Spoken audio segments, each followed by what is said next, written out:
It was the kind of quiet that made every small sound louder than it should be.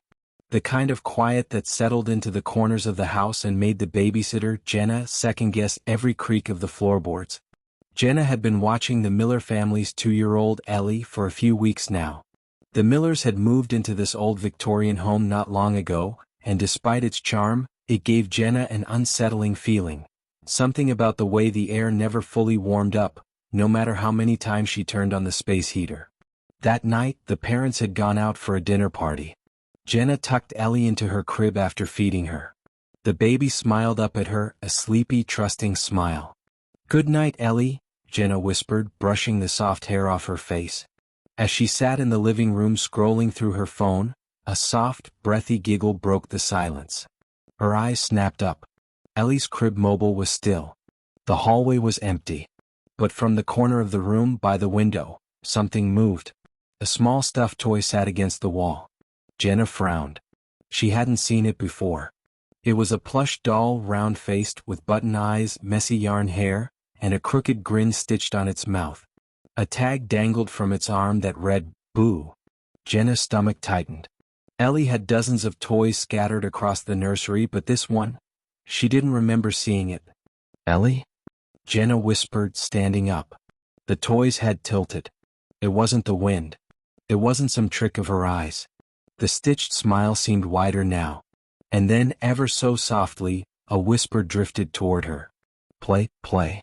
Jenna froze. Her breath caught in her throat. She blinked hard. The doll remained perfectly still. "Must be tired," she muttered to herself. "Or it's the wind." But as she glanced toward the window, her eyes widened. The toy was no longer leaning against the wall. It sat upright as if placed there carefully. She shook her head, trying to rationalize it. "You're overthinking it," she whispered. Returning to her phone, Jenna scrolled through her contacts, but her eyes kept darting back toward the toy. Ellie in her crib stirred but didn't wake. Minutes later, the giggle came again, louder this time. Jenna stood abruptly. Her heart hammered in her chest. The toy had moved closer to the crib. She rushed over, grabbed Ellie and held her close. Okay. It's probably a prank," she whispered to herself. But her eyes betrayed her. She wasn't convinced. That's when she noticed the second toy. It lay half hidden behind the dresser, its limbs askew. Its face was identical to the first one. Boo. But when she bent to pick it up, something made her recoil. Between the toy's open fabric seams, pale shapes peeked out, small, jagged, and unmistakably teeth. Her breath hitched. She dropped it. The room spun. Ellie whimpered, sensing Jenna's panic. Jenna backed away, her eyes darting around the room. Where had these toys come from? Why were they here? Her phone buzzed on the table. She grabbed it and dialed the number the Millers had left on the fridge in case of emergencies. After a few rings, a groggy voice answered. "Hey Jenna, everything okay?" Jenna hesitated, swallowing hard. It's about Ellie's toys. There's this doll. 2 of them. They weren't here before. One of them moves, and the other, it has teeth inside it." There was a long pause on the line. Jenna put the baby down and locked the nursery door. The voice rasped. "We'll be home soon." "But what?" "No questions. Just do it." The line went dead. Jenna's legs shook. Her fingers trembled.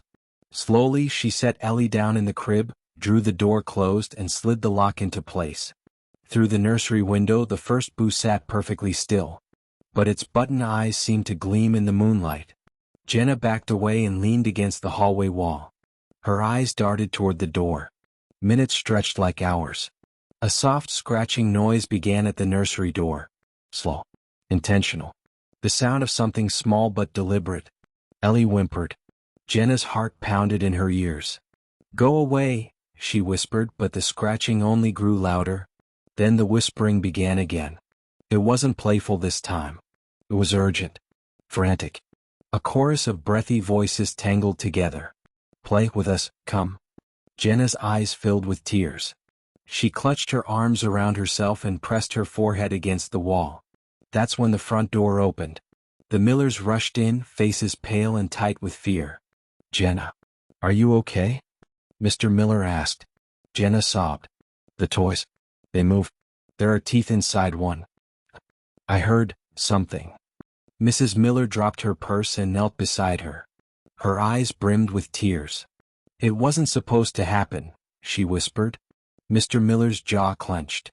We should have told you sooner. What do you mean? Jenna cried. Mrs. Miller glanced toward the nursery, lips trembling. Do you remember the family that lived here before us? Jenna nodded slowly. Their little boy had vanished one night. No trace. No explanation. Police searched for months but gave up. He loved toys, Mr. Miller said softly.